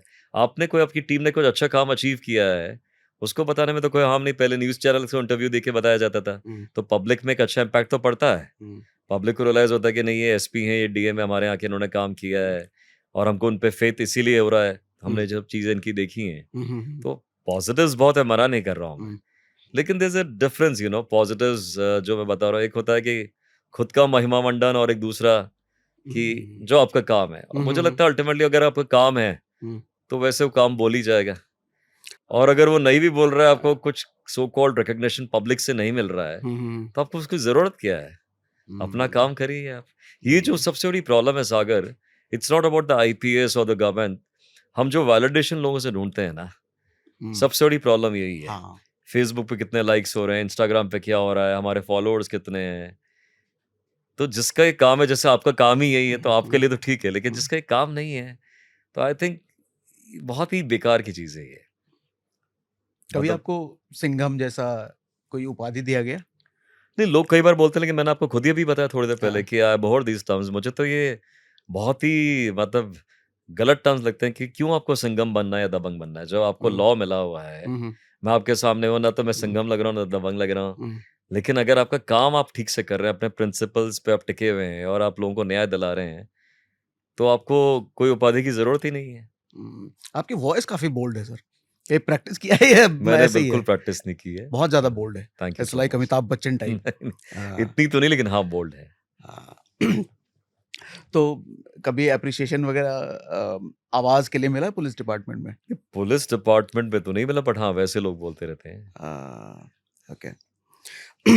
तो और मैं थोड़ा-सा पुलिस के प्रेशर के बारे में जानना चाहूँगा सर। मतलब हम आम लोग क्या होते हैं कि पुलिस को देखते हैं, अरे! पुलिस को क्या दिक्कत है? हुँ, पुलिस है वो तो कुछ भी कर सकते हैं। हुँ। लेकिन दूसरी साइड पर्दे के पीछे आप जिस साइड हैं, उस साइड पुलिस पर कितना प्रेशर होता है? किस तरह का प्रेशर होता है? पुलिस पे देखिए प्रेशर हर तरीके का होता है और बहुत ज़्यादा होता है। हुँ, सबसे पहला प्रेशर तो ये होता है कि पुलिस से कोई भी काम एक्सपेक्टेड हो तो तुरंत। आज आपको किसी भी और विभाग में आप उसको टाइम देते हैं सफिशिएंट। खुद ही बोलेंगे अच्छा मैं 10 दिन बाद फिर आता हूँ। हुँ, पुलिस में तो, और प्लस पुलिस का काम भी ऐसा है ना, किसी का बच्चे का किडनैप हो गया है तो आप थोड़ी बोलेंगे 10 दिन बाद आइए, अब तब तक हम कुछ करते हैं। हाँ। आपको उसकी माँ को, बच्चे की माँ को तुरंत इंस्टेंट जस्टिस या रिलीफ दिलाना ही पड़ेगा। हुँ, उसी प्रकार कोई आदमी आ रहा है कि सर मेरे पड़ोसी ने मेरा ये कर लिया या मेरे से पैसा छीन लिया या कोई भी चीज़ है। कोई महिला आ रही है कि उसके पति ने उसको प्रताड़ित किया है, या किसी ने बोला कि सर मुझे गलत केस में फँसा दिया है, कुछ भी बात हो, आपको उसमें तुरंत रिज़ल्ट्स देने होते हैं। ओके। तो सबसे पहले तो टाइम का प्रेशर। हम्म, कितने भी रिसोर्सेज मतलब आज जैसे रिसोर्सेज जब मैंने बिहार ज्वाइन किया था 99 और आज रिसोर्सेज में कोई तुलना ही नहीं है, लेकिन काम अभी भी उतना ही है। प्रेशर शायद उसके साथ साथ बढ़ते जाता है कि और लोगों के एक्सपेक्टेशंस बहुत होते हैं। हम्म, आपको मैंने बताया इंस्टेंट रिजल्ट चाहिए। फिर मीडिया, सोशल मीडिया, जितने समाज के अंग हैं, एग्जीक्यूटिव, जुडिशरी, पॉलिटिकल सिस्टम, सबको पुलिस एक्सपेक्टेशंस होते हैं, तुरंत होता है। अच्छा, पुलिस में हमारा काम जैसे किसी में बोलते हैं ना हमारे टारगेट्स के हमने 90% अचीव कर लिया है, 60% अचीव कर, हम्म, बिजनेस हाउस भी हम्म, बोलता है ना कि इस साल हमारा रिजल्ट ये आया है। पुलिस में तो वो 90% का कोई मतलब ही नहीं है। या तो हाँ, 100% रिजल्ट होना चाहिए, भाई बच्चा बचेगा या तो हाँ, बचाना है उसको। हाँ, हाँ, हाँ, तो ये सब प्रेशर्स हम पे बहुत रहते हैं और सीनियर ऑफिसर्स को भी टाइम की कमी होती है, लेकिन फिर भी थोड़ा मैनेजेबल हो जाता है। हम्म, मतलब टाइम की कमी तो होती है, ऑब्वियसली आज कोई गुड़गांव में है पोस्टेड है कमिश्नर या कहीं बड़ी जगह है, या हम्म, उसको तो बहुत ज़्यादा दिन भर उसको सारी चीज़ देखनी है, right from traffic jams to communal tensions to everything, VIP movements to everything. लेकिन एक आम थाना में आप जाएँगे तो जो तो एसएचओ है, थाना प्रभारी और जो पुलिसकर्मी उसके साथ कांस्टेबल्स हैं, उनकी लाइफ इज़ वेरी डिफिकल्ट क्योंकि जितने फेस्टिवल जब पूरी दुनिया छुट्टी मना रही होती है, हम्म, तब पुलिस वालों की छुट्टी बंद होती है। होली, दिवाली जितने हाँ, फेस्टिवल्स हाँ, उस वक़्त उनके ऊपर और ज़्यादा प्रेशर होता है। हम्म, उनका काम 10 गुना बढ़ जाता है हम्म, और आपको पब्लिक का पूरा सेंटिमेंट्स का भी ख़्याल रखना है। हम्म, अपने रिसोर्सेज़ में आपको सारे काम देखने भी हैं। तो प्रेशर तो बहुत ज़्यादा पुलिस के ऊपर रहता है और हर पुलिसकर्मी अपनी तरह से बेस्ट कोशिश करता है। और मैं तो अभी भी बोलूँगा I am very proud to be a part of the police system, Indian police service. क्योंकि जब कोई आदमी पुलिस थाने जाके बैठेगा पूरे दिन तब उसको रियलाइज़ होगा कि पुलिस वाले कितनी मुश्किल स्थिति में काम करते हैं। तो आपको आम जनता क्या डायरेक्टली भी रीच आउट करती है नहीं, कभी? मेरे को तो बहुत करती है हाँ, ऑलवेज़ बिकॉज़ मैं शुरू से एक्सेसिबल रहा, इट वाज़ माय चॉइस। मैंने सुना है कि आपके नंबर बँटे हुए रहते हैं हाँ, लोगों में। नंबर तो अब तो ख़ैर सोशल मीडिया और गूगल पे हाँ, सबके नंबर वैसे भी होते हैं, हाँ, हाँ, तो आप चाहें ना चाहें लोग ढूँढ के आपको कॉल कर ही देंगे। मेरा नंबर तो हाँ, वैसे भी कभी छुपा नहीं रखा था मैंने। हाँ, लेकिन जब मैं एसपी था, एएसपी था, जब मोबाइल फ़ोन्स नहीं भी होते थे, हुँ, तो मेरे बेडरूम में, मेरे ऑफ़िस में मैं फ़ोन खुद ही उठाता था ओके, और ऐसा कोई परेशान नहीं होता था। कई बार लोगों को लगता है कि नहीं, ये इतने फ़ोन आते हैं, आते हैं, आप फ़ोन उठाइए, कितनी देर लगेगी? कई बार तो 30-30 सेकंड में बात समझ में आ जाती है किसी की। हुँ, तो मैं हमेशा लोगों से मिलता था, मेरा जो सो कॉल्ड सक्सेस है, मैंने आपको पहले ही बताया कि क्राइम कंट्रोल एक अलग है कि इस अपराधी को पकड़ा, उसको पकड़ा। बट उससे ज़्यादा खुशी मेरे को होती है कि बहुत लोग मुझे अभी मिलते हैं जो बोलते हैं, "सर आपने 10 साल पहले, 15 साल पहले मेरी तब मदद की थी।" हुँ, मुझे तो याद नहीं, लेकिन लोग भूलते नहीं हैं। और हुँ, कैसे मदद की थी, कितनी बार तो आप किसी डॉक्टर के पास जाइए, अगर सिर्फ़ अपनी परेशानी बताइए, ढंग से आपको सुन भी ले, हुँ, तो आपको लगता है, अरे! डॉक्टर कितना बढ़िया था। हुँ, तो कई बार होता है पुलिस वाले जैसे एसपी हैं, अगर किसी की बात सुन भी लें और बोलते हैं कि मैं पूरी कोशिश करता हूँ, कोशिश करते हैं, रिज़ल्ट आता भी है, ऐसा नहीं है। ओके, आपके पास कोई प्रॉब्लम आ रही है, तो कई प्रॉब्लम्स हैं जिनका सॉल्यूशन आप तुरंत दे सकते हैं आप। जैसे कब किडनैपिंग होगी, उसमें तो टाइम लग सकता हाँ, है, हाँ, आप प्रॉपर प्लानिंग करेंगे, लेकिन हाँ, किसी को झूठा केस दिया, आपने फाइल देखी, डॉक्यूमेंट्स हैं, एविडेंस है, आपको दिख रहा है हुँ, कि इसको गलत फँसा है। हुँ, आपने डिसीजन लिया तुरंत कि नहीं इसके साथ गलत हुआ है, आपने उसको रिलीफ दी। किसी को कुछ पड़ोसी ने तंग कर दिया, आपने सिर्फ जाके उसको समझा दिया, डाँट दिया। तो बहुत सी चीज़ें जिसमें बहुत आसानी से काम होते थे। तो बिहार में तो ऐसी चीज़ें रोज़ होती थी, मुझे लोग मिलते रहते थे। तो मैं लोगों की सुनता था और तुरंत हुँ, थाना वाले को बोलता था, सर काम शाम तक हो जाना चाहिए। हुँ, तो वो लोग करते थे और फिर मैं देखा पब्लिक का रिस्पॉन्स जितना ये मैंने किया। अब एक मज़ेदार बात ये थी, जैसे मान लीजिए पहले दिन ऑफ़िस जॉइन किया, 50 जने मिलने आ रहे हैं। वो 2-3 महीने 50 का होते थे, 5 या 7 हो जाते थे। क्यों? क्योंकि थाना प्रभारी खुद ही सुनने लग जाते थे उनकी बात, हुँ, हुँ, हुँ, कि भाई एसपी साहब सुन रहे हैं, अगर हम वहाँ जाएँगे तो एसपी साहब नाराज़ होंगे। हुँ, और सुनते थे और सॉल्यूशन देते थे। अच्छा, सबसे बड़ी बात ये थी पब्लिक का आना वैसे कम हुआ, लेकिन पब्लिक का फ़ेथ पुलिस में बहुत बढ़ जाता था। ओके, तो एटलीस्ट मैंने अपने करियर में देखा, मुझे कभी कोई प्रॉब्लम हुई ही नहीं। एक होता है ना हुँ, कि कोई टेंशन हो गया कम्युनल या कहीं लॉ एंड ऑर्डर सिचुएशन, बहुत रेयरेस्ट ऑफ रेयर। हुँ, जैसे आपको पूर्णिया बताया तो मुझे याद है, मतलब इतने लंबे करियर में रेयरेस्ट ऑफ 1 या 2 बार, और उसमें ही पब्लिक का सपोर्ट मिला तो वो तुरंत खत्म ही हो गई। कभी कोई हुँ, प्रॉब्लम हो भी रही तो हम जाते थे, पब्लिक तुरंत बोलती थी, सर आपने बोल दिया अभी, आपकी बात हम हुँ, मान लेते हैं। तो पब्लिक से रैपो बनाना बहुत मुश्किल काम नहीं है, अगर आप बस सुन लें उनकी। सुन लें, आपके मन हुँ, में समर्पण है उनके लिए हुँ, और आप आपका इंटेंट अच्छा है, हर चीज़ में इंटेंट ही होता है और क्या होता है, आपकी हुँ। इच्छा क्या है, आपकी इच्छा शक्ति क्या है? तो आपको जब सर कोई रीच आउट करता है अपनी प्रॉब्लम को लेकर के, तो आप ये कहते हो कि एफआईआर लिखवा दो? नहीं, नहीं, मैं अभी भी मेरे पास लोग आते हैं, मेरे को हुँ, रोज़ अब व्हाट्सएप व्हाट्सएप अभी तो बड़ा अम्यूजिंग है, मुझे पूरे इंडिया से मैसेजेस आ जाते हैं, हम्म। रोहतक से भी आते हैं, तमिलनाडु से भी आ जाते हैं व्हाट्सएप पे। कंप्लेंट्स इशू के लिए? हाँ हाँ, कि सर ऐसे ऐसे आपसे उम्मीद है। हाँ। तो मैं अगले दिन जैसे रात को कोई आ गया, व्हाट्सएप देख लिया, अगले दिन हम्म। जाता हूँ अपने ऑफिस से कंसर्न एसपी को। इवन मेरे को अभी तक नाम याद है, बैंगलोर के पास कौन सी डिस्ट्रिक्ट थी जहाँ पे मेरा कोई लेना देना नहीं है, मैंने हम्म। उस एसपी को फोन किया कि ऐसी ऐसी बात है, ये मुझे मैसेज है। यार पब्लिक उनका, पुलिस वालों का भी रिस्पॉन्स होता है कि सर आप मुझे व्हाट्सएप जरा भेजिए। तो ये तो आप आउट ऑफ द बॉक्स कर रहे हो support. Out of the box देखिए, अब किसी को मुझसे उम्मीद है, हाँ। तो अभी थोड़े दिन पहले की बात है, 3-4 महीने पहले की बात है, किसी का मुझे फ़ोन आया कि मैं ओमान से या कहीं से बोल रहा हूँ हम्म। और मेरी बहन को वहाँ पकड़ लिया है और मेरा फ़ोन नहीं उठा रहे हैं पुलिस में, और कुछ उसके साथ उसके घरवाले कुछ कर देंगे, मुझे बहुत डर लग रहा है। हम्म। तो मैंने कहा ये तो मेरा जुरिसडिक्शन नहीं, बोला सर आप देख लीजिए। और फिर मुझे भी लगा ऑब्वियसली जब इतनी बात बोल दी, कल को कुछ उसको हो जाएगा, तो आपकी अंतरात्मा, हम्म। मैंने कहा फ़ोन ही तो करना है, गूगल पे नंबर निकाला और कंसर्न्ड एसपी का, उसने बाय चांस फ़ोन उठा लिया। मैंने कहा ऐसे-ऐसे मुझे मैसेज आई है। आप बिलीव नहीं करेंगे, 1 घंटे बाद उस का फ़ोन आया कि सर लड़की सही सलामत है और आप सही कह रहे हैं, इसके साथ तो कुछ होने हम्म। वाला था। हम्म। उसके ससुराल कुछ करने वाले थे। तो वो हम्म। आदमी फिर ओमान से मुझे मैसेजेस जैसे उसने 1-2 बार की कि sir thank you so much. तो आपको अच्छा लगता है, लेकिन ऐसा बहुत मुश्किल काम नहीं था। हम्म। मैं टीवी देख रहा था, 2 मिनट साइलेंट किया वॉल्यूम, मैंने कहा उसको फ़ोन करता हूँ। फ़ोन करने में कितने 1 मिनट लगा और व्हाट्सएप तो सेकंड्स का काम है। हम्म। तो चीज़ें इतनी मुश्किल है नहीं। मेरे को तो ओके। लगता है कि चीज़ें आप पब्लिक से आराम से आप इंटरैक्ट कर सकते हैं। सर मैं आपसे शेखपुरा के कुछ बड़े अपराधी के बारे में जानना चाहूंगा जिनके साथ आपका रहा भी। वो क्या कहानियां थी, मतलब इंसिडेंट में जानना चाहूंगा। इंसिडेंट कुछ हुआ नहीं क्या था था, वो पूरा? मुझे कुछ भी आइडिया सच नहीं हम्म। था क्योंकि मैं उस एरिया में पहले कभी काम नहीं किया था। बट नवादा, शेखपुरा, मुंगेर, नालंदा, इन 3-4 जिलों में कुछ अपराधियों का पूरा वर्चस्व था और पब्लिक वहाँ काफ़ी उनसे परेशान थी। और जब ये इंसिडेंट हुआ तो काफ़ी लोगों का नरसंहार हुआ था शेखपुरा में। तो मैं जब वहाँ पोस्टेड हुआ तो वहाँ पे देखा कि इन लोगों का पूरा आतंक है। और बट हमको लगा कि इनको तो ऑब्वियसली हम्म। सज़ा मिलनी चाहिए जो उन्होंने किया है उसके लिए। और जो पुलिसकर्मी थे, उसमें अपने चोज़न फ्यू मैंने कुछ लोगों को रखा उसमें। हम्म। और यूजुअली देखिए, अल्टीमेटली हर चीज़ जो मैंने कहा ना बिहाइंड द सीन्स, तो आपका दिमाग भी आपको पूरा इस्तेमाल करना होता है पुलिसिंग में। लोगों को लगता है सिर्फ ये एसपी है जो सिंघम दंगम की बात करें, उन्होंने पकड़ लिया, 4-5 जनों को ऐसे कर लिया, लेकिन कैसे वहाँ तक पहुँचे, वो भी हम्म। एक लंबी स्टोरी होती हाँ है। हाँ। तो उसमें हमने पूरा साम, दाम, दंड, भेद सारी चीज़ लगा के मैंने जो भी मैं उसमें कर सकता था, अपना दिमाग लगा के उसको गिरफ्तार किया। और ऐसा कोई मुझे लग रहा है, मतलब मेहनत मैंने बहुत की। हम्म। मैं ये नहीं बोलूँगा कि नॉर्मल काम हम्म। था, हम्म। रूटीन काम नहीं था। मेरे को पूरे 3 महीने मैंने और कुछ काम नहीं किया, सिर्फ़ यही काम किया। सुबह-शाम, ओके। रात रात दिन में रात। सोते-जगते दिन-रात, बस एक ही बस हम्म। मेरा ऑब्सेशन था, हम्म। टारगेट था कि करना है करना। और सक्सेस मिला, लेकिन मुझे विश्वास बिल्कुल था कि ये सक्सेसफुल होना ही है।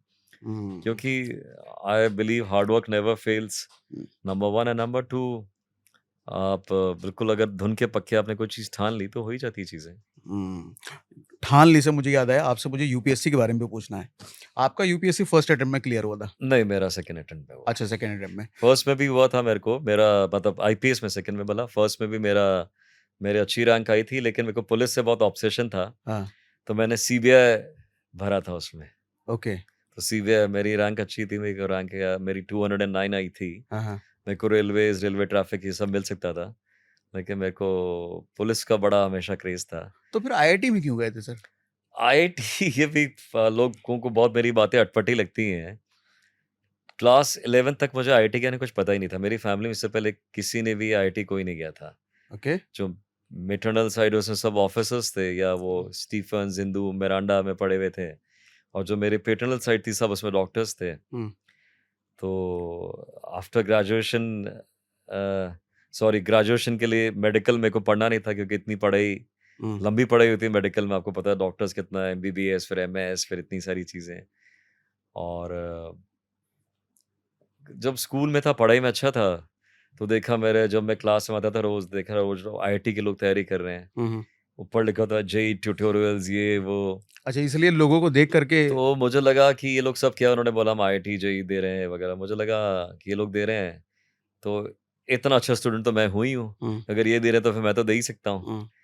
और फिर बाद में पता चला कि बड़ी प्रेस्टिजियस चीज़ है। हाँ, तो मैंने कहा ठीक है, एडमिशन हो गया, मैं चला गया। यूपीएससी मेरा हमेशा से सपना था, बचपन से। आईआईटी से पहले यूपीएससी मेरा सपना अच्छा, था। ओके। तो ग्रेजुएशन कहीं तो करना था मुझे, मैं इसलिए बोला अटपटा, लोगों को लगता था कि हुँ, ग्रेजुएशन कहीं से तो करना ही था, तो आईआईटी तो से कर आईआईटी लिए। चले गए। तो हाँ। क्योंकि अब फिर आईआईटी सिलेक्शन हो गया। सिलेक्शन मुझे पता था कि मेरा होना ही है, हुँ, मेरे को हुँ, पूरा कॉन्फिडेंस था। लेकिन UPSC was always the thing. Um, और क्योंकि मेरे को डॉक्टरी में ग्रेजुएशन नहीं करना था, इतना हुँ, पढ़ना था नहीं। हुँ, और फिर उस वक़्त आईआईटी में जाके भी 1-2 बार लगा कि मैं चले जाता हूँ दिल्ली यूनिवर्सिटी, हुँ, हिंदू स्टीफंस वगैरह हुँ, में। तो सब लोगों ने बोला, "भई आईआईटी में जाने के बाद कोई आईआईटी थोड़ी छोड़ता है।" हुँ। तो मैंने कहा ठीक है, आईआईटी आईआईटी में ही रहते हैं। सर यूपीएससी के बारे में ना एक चीज़ कई बार सोशल मीडिया पर भी बात होती है हुँ। कि 30 साल की उम्र तक लोग आई यूपीएससी की तैयारी कर रहे हैं। 1% लोग सक्सेसफुल होते हैं। बाकी 99% जब लोग 30 साल की उम्र के बाद निकलते हैं, फेल होकर के नहीं हो पाता है उनका, हताश होते हैं, निराश होते हैं। उसमें से मैक्सिमम लोग कुछ करने लायक बचते नहीं हैं मेंटली। तो आपको क्या लगता है सर यूपीएससी के क्षेत्र में टीचर्स को या फिर सिस्टम को कुछ करना चाहिए? ऐज घटानी चाहिए कि अगर नहीं हो सकता तो जल्दी बाहर निकल जाओ? देखिए, उसमें सबसे पहले देखिए सिस्टम वगैरह कितना भी हम बदल दें, हुँ, सबसे पहले मैंने आज भी बच्चों से मिलकर रहा हूँ मैं कहीं पर, मैं हमेशा यही बोलता हूँ कि आप वही करो जो आपको खुशी दे। अब कितने लोग हैं वो यूपीएससी को इसलिए दे रहे हैं कि उनको लगता है बहुत पावरफुल है, बहुत सोशल स्टेटस है। बट मेरा सबको यही कहना होता है जो मेरे से मिलते हैं कि क्या तुम वाक़ई में तुमको ये काम में ये प्लसेस हैं, माइनसेस हैं? हुँ, तुम ये काम करना चाहते हो? तुमको एक तरफ चाहिए मेरे को बहुत ज़्यादा तनख्वाह भी चाहिए, मेरे को ये सब लग्ज़रीज़ भी चाहिए लाइफ़ की, मुझे मेट्रोपोलिस की लाइफ़ भी चाहिए, दिल्ली, बॉम्बे की। तो फिर आप फिर क्यों यूपीएससी दे रहे हो? आप छोटी जगह में रहे ना, काम रह के काम करना पड़ेगा आपको तो। और केवल अगर आप गाड़ी, बंगले ये सब के लिए आ रहे हो तो भी गलत है। हुँ, तो आप प्लस ये भी हो सकता है कल आपका सिलेक्शन हो गया लेकिन आप खुश ही नहीं हो, आपको ये नेचर ऑफ वर्क ही पसंद नहीं आ रहा है। जैसे पुलिस ही है, मैंने आपको इतनी देर से अपन बात करें एनकाउंटर्स की, पथराव की, हुँ, थ्रेट टू लाइफ़ की, प्रेशर्स की। तो आप फिर क्यों आना चाह रहे हो? अगर आपको आपका एक कप ऑफ टी नहीं है, आपको लगता है कि मुझसे नहीं हो पाएगा ये सब, तो क्यों आना चाहते हो आप? हुँ, अल्टीमेटली मेरा ये मानना है कि जो काम आपको अच्छा लगे आप वो करिए। आप पॉडकास्ट आप एन्जॉय कर रहे हैं हुँ, करना, तो आप वो कर रहे हैं, तो आप वो करिए। सबसे पहली बात तो ये है। तो इसमें अटेम्प्ट्स कम हो, चाहे सिलेबस ऐसा हो, चाहे सरकार कोई भी नीति बनाए, हुँ, इतने लाख लोग एग्ज़ाम देते हैं, आपको पता है 15 लाख। हुँ, अच्छा सबको पता है बहुत मुश्किल एग्ज़ाम है। हुँ, कई लोगों का कैलिबर नहीं है, फिर भी वो फॉर्म भरते हैं। हुँ, या उनके माँ-बाप उनसे उम्मीद करते हैं कि तुम जाओ दिल्ली कोचिंग लो, ये करो। तो क्यों मतलब? आपकी अपनी इच्छा है, आप really you want to make a change. I know it will sound very cliched लेकिन अगर आपको लगता है नहीं मैं सोसाइटी में बहुत बड़ा चेंज लाना चाहता हूँ, सोसाइटी में चेंज और किसी भी तरीके से आ सकता है। आज आप भी ला रहे हैं, कोई स्टार्टअप है वो भी ला रहा है, सब लोग चेंज ला रहे हैं। लेकिन आपको लगता है कि नहीं यूपीएससी के माध्यम से बहुत ज़्यादा और बहुत जल्दी आ सकता है चेंज, आप ज़रूर करिए। लेकिन तभी करिए जब आपको खुद को पैशन हो इसका काम का। सबसे पहली बात तो यही है। आपको पैशन है नहीं लेकिन आप फिर भी अपनी ज़िंदगी के 3-4 साल इसमें दिए जा रहे हैं। दूसरी बात मेरा ये मानना है आपने कहा कि टाइम लग जाता है। देखिए, अब कोई लोग सचिन तेंदुलकर की तरह 16 साल की एज में हुँ, वर्ल्ड क्लास क्रिकेटर बन सकते हैं। कुछ लोग लेट ब्लूमर्स हैं, उनको मौका ही लेट मिला। आज करुण नायर हैं, वो 33 साल की उम्र में इंडियन क्रिकेट टीम में वापस आते हुँ, हैं। हुँ, सबकी अपनी-अपनी जर्नी है। आज कितने बिज़नेसेस होते हैं, वो फेल होते हैं। तो केवल ऐसा नहीं है कि यूपीएससी में ही आपके ज़िंदगी के शुरू के 6-7 साल चले गए। बहुत सी चीज़ें हैं। ब हुँ, कितने हमारे एक्टर्स हैं जो आज फ़ेमस है, नवाज़ुद्दीन सिद्दीकी और बहुत लोग हैं जो बाद में राइज़ किए, शुरू के कई साल उन्होंने हुँ, स्ट्रगल हुँ, किया। हुँ, लेकिन आप देखिए इन सब में, इन सब का करुण नायर हो, नवाज़ुद्दीन सिद्दीकी हो, सबका पैशन था। वो लोग और कुछ कर ही सकते थे, ऐसा नहीं हुँ, कि नहीं कर सकते थे। ट्रू। तो they just follow their passion. जो पैशन है, जो आपको खुशी देता है, अगर आप वो कर रहे हो, उसके लिए अगर आपको सैक्रिफाइस करने भी पड़े, अपनी ज़िंदगी के कुछ साल में सैक्रिफाइस क्यों बोलूँगा? ये तो जर्नी है लाइफ़ की। हुँ, तो हुँ। आप इससे ओके हो कि जो सिस्टम अभी यूपीएससी का चल रहा है ये सिस्टम तो यूपीएससी को कैसे आप ब्लेम कर सकते हैं? ये तो हुँ, लोगों की चॉइस है। मैं कह रहा हूँ हर हुँ, चीज़ लाइफ़ में क्या ज़ा ऐज घटाना नहीं चाहिए? ऐज तो 30 मेरे को साल की लगता है, ऐज ये तक? मेरा पर्सनल मानना है, हुँ, हो सकता है मैं गलत भी हूँ, कि ऐज तो घटनी चाहिए। ऐज हमारे टाइम तक 28 इयर्स थी, अभी मुझे नहीं पता शायद 30 या 32 हो 30 गया है, है। हाँ, 28 वाज़ इनफ। ओके। उससे मुझे लगता है कि किसी ने 4 अटेम्प्ट्स भी थे हमारे टाइम, तो अटेम्प्ट्स भी 6 हो गए हैं। अटेम्प्ट्स 4 दे दिए, आपने कोशिश कर ली तो yes you can move on, um, है ना? आप कुछ और कर सकते हैं। अब यही है, देखिए कितने लोग हैं हुँ, जिनका 5th या 6th अटेम्प्ट पे हो रहा है, वो बोलेंगे कि नहीं 6 अटेम्प्ट भी ठीक ही हैं। हुँ, तो हुँ, आई एम नोबडी टू जज, बट मेरा थियरी ये है कि जो आपको अच्छा लग रहा है, आप हुँ। वो करिए।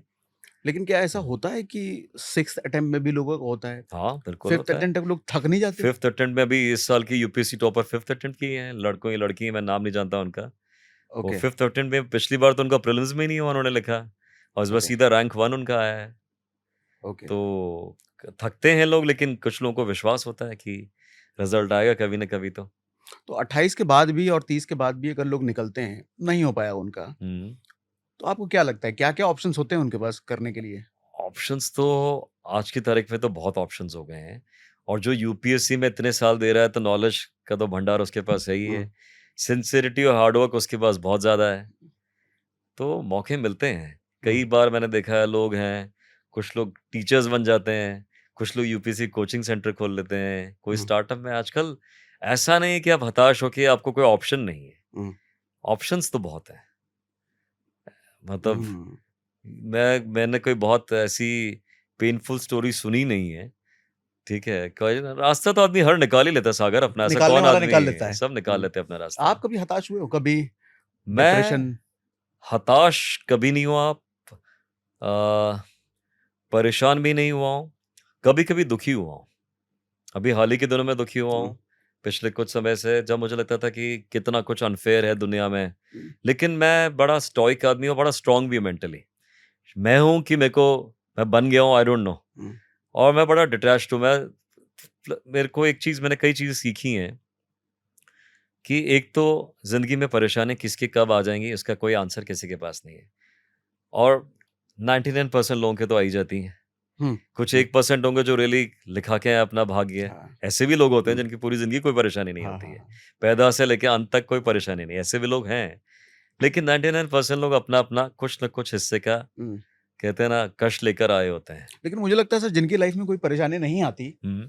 उनकी लाइफ़ ऐसी होगी कि छोटी-सी भी परेशानी आएगी तो उनको बहुत बड़ी लगेगी। लेकिन वो परेशानी आ ही गई ना, आपने बोल दिया। हाँ, मैं अगर ऐसा बोलूँ जिनकी परेशानी आई ही नहीं, ऐसे भी लोग मैं जानता हूँ। हाँ, नहीं आई है। होते हैं कुछ लोग जो बिल्कुल ही आप कहेंगे नहीं ऐसा नहीं हो सकता, हुए हैं कि हाँ, बिल्कुल परेशानी आई नहीं, बिल्कुल लाइफ़ पूरी ऐसे ही निकल गई। 1% हाँ। होंगे, आधा परसेंट हाँ, होंगे। हाँ, हाँ। और बाकी की जो परेशानी, तो मैंने कहा ना, सबकी एक तो आती है नंबर हुँ, 1, वो किसी भी टर्म में आ सकती है। प्रोफ़ेशनल, हेल्थ इश्यूज़, हुँ, मैरिटल प्रॉब्लम्स, फ़ाइनेंशियल प्रॉब्लम्स, कुछ न कुछ आती है। हुँ, दूसरा है कि आपको एक्सेप्ट करना ही पड़ेगा। हुँ, आप कितना उसके बारे में रो लें, परेशान हो जाएँ, बोले मेरा दुर्भाग्य है, सिस्टम ऐसा है, ये वैसा है।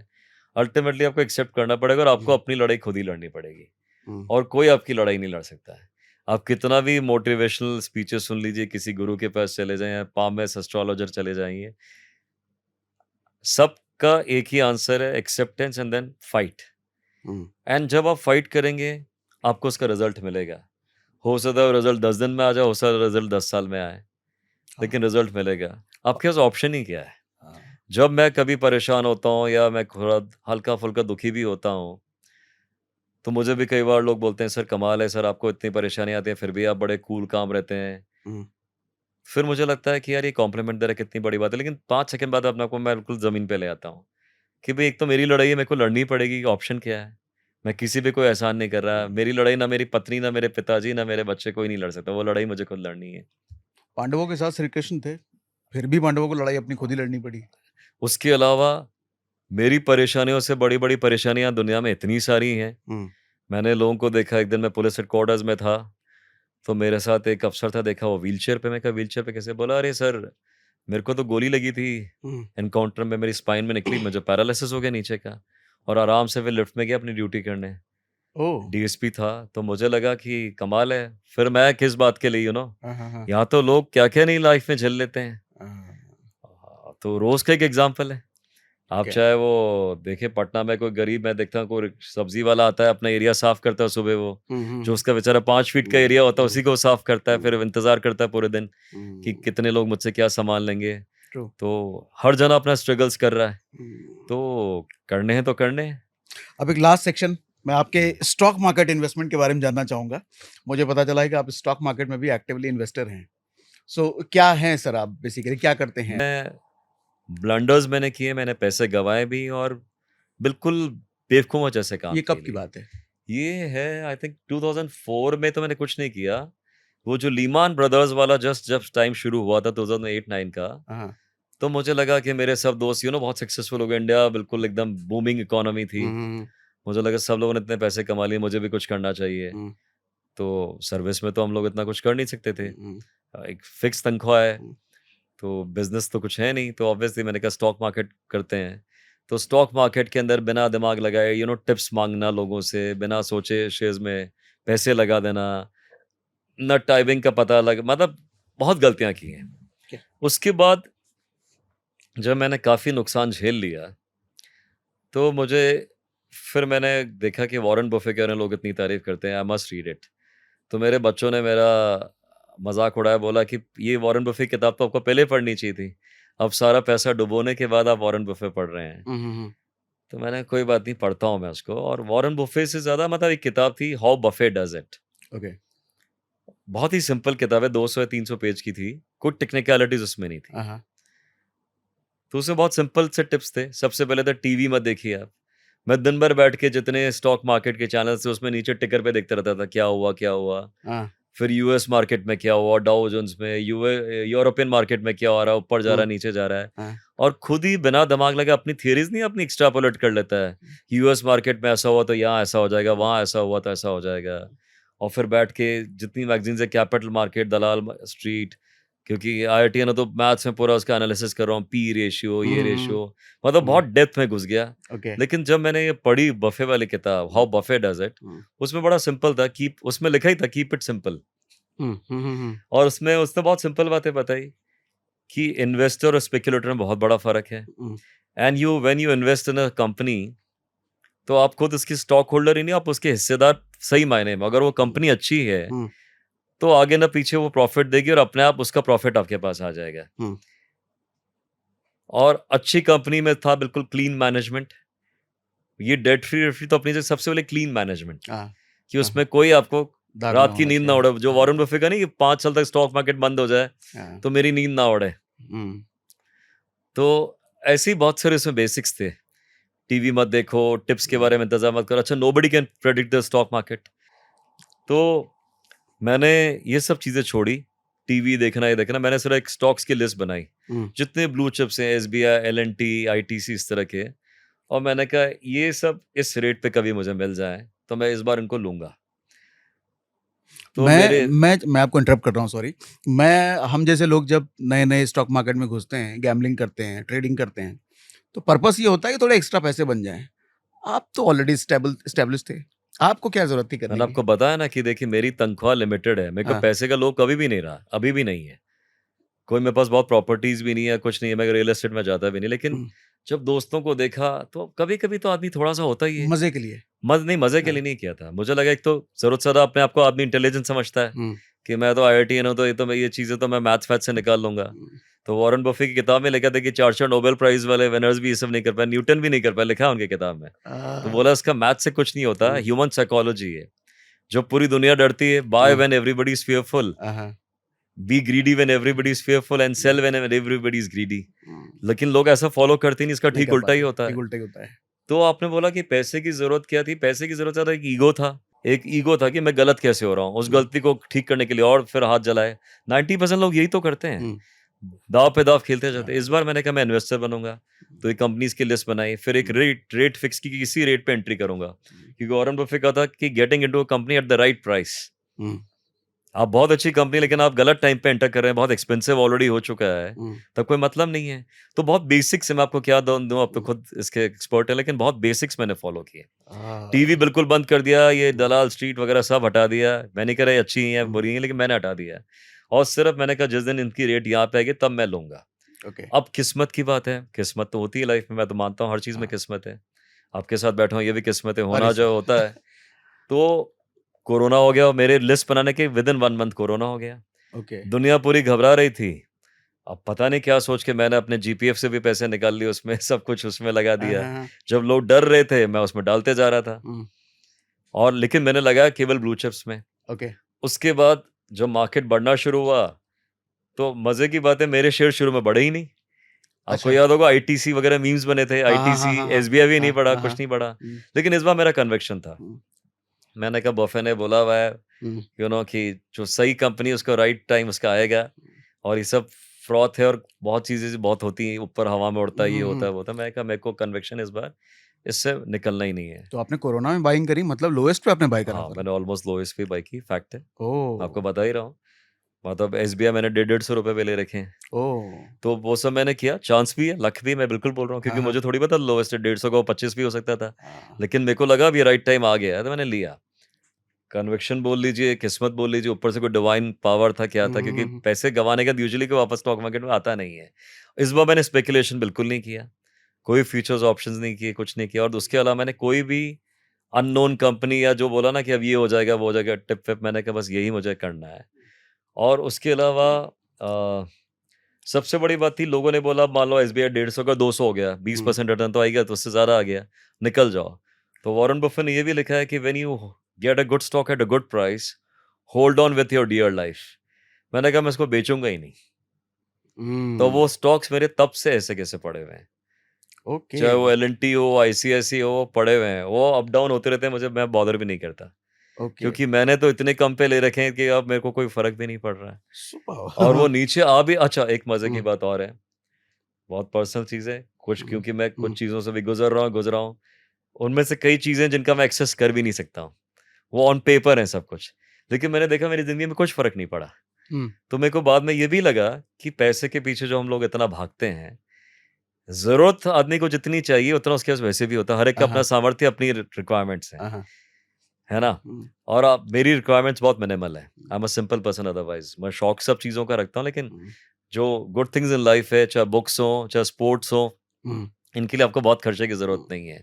फैमिली टाइम, दोस्तों हुँ, के साथ टाइम, इसमें तो आपको बिल्कुल भी वैसा नहीं चाहिए। हुँ, तो अब मैं बॉदर ही नहीं करता। अब मैं पिछले 2 साल से मैंने कुछ इन्वेस्ट भी नहीं किया। मुझे बहुत लोगों के फ़ोन आए। कई लोगों को लगा मैं गुरु बन गया हूँ कि अरे इतना कमाल कर दिया। हुँ, अब मैं बिल्कुल डिटैच्ड हूँ, मुझे कोई फ़र्क ही नहीं पड़ रहा। वो क्या है, नहीं है, हुँ, हुँ, हुँ, हुँ, मेरे हाथ में भी नहीं एक तरह से। हुँ, तो I am really not concerned. तो मैं बिल्कुल डिटैच्ड हूँ, मेरे को कोई फ़र्क ही नहीं पड़ रहा है। तो किस-किस चीज़ों में आप इन्वेस्टमेंट करते हैं? डायरेक्ट स्टॉक्स, म्यूचुअल फंड मैंने और केवल कुछ? स्टॉक्स में ही किया था, म्यूचुअल फंड्स मैंने पहले किए थे, देन आई थॉट कि म्यूचुअल फंड्स भी तो घूम फिर के इन्हीं सब में कर रहे हुँ, हैं, हुँ, हुँ, तो मैं इन्हीं में कर देता हूँ। Um, you can always say right place, right time, but um, conviction तो था। कोरोना में शुरू में किसी में इतनी हिम्मत थी नहीं, हुँ, और फिर ट्रेडिंग तो मैं करता ही नहीं हूँ। और कितने सालों से मैंने मैंने कहा ना, 5 साल से शायद मैंने कोई बेचा भी नहीं है। ओह! सब पड़े, और अब वो पड़े ही रहेंगे, क्योंकि इस तरह की कंपनियाँ हैं, मुझे लगता है एसबीआई, एल&टी को क्या बेच के करूँगा मैं? हुँ, और मुझे अब इच्छा भी नहीं है। अब मुझे मान लीजिए कल कोई टिप्स देगा कि नहीं ये बहुत बढ़ेगा, भैया आप ले लीजिए।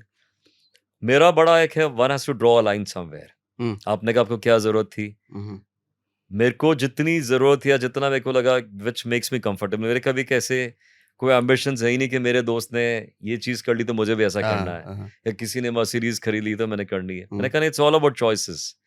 और उसके अलावा एक लिमिट के बाद अदरवाइज़ ये खत्म ही नहीं होती रेस। हुँ, हुँ, आप इन्वेस्टर तो फिर भी ठीक है, पड़ा हुआ है, आपने ले लिया, भूल गए आप। लेकिन अगर आप दिन हुँ, भर ये करते रहेंगे, तो फिर मतलब वैसे भी स्मॉलर प्लेज़र्स ऑफ लाइफ़ तो वैसे भी हम एन्जॉय नहीं कर पा रहे, हाँ, लेकिन इस हाँ, पैसे को भी कब एन्जॉय करेंगे आप?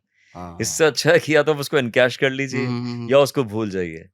लेकिन ये हुँ, रोज़-रोज़ की race, the become richer and richer, um, एक लिमिट के बाद सागर कोई उसका कोई मतलब नहीं है। यू शुड वो बी सिर्फ़ नंबर्स कंफर्टेबल। हैं।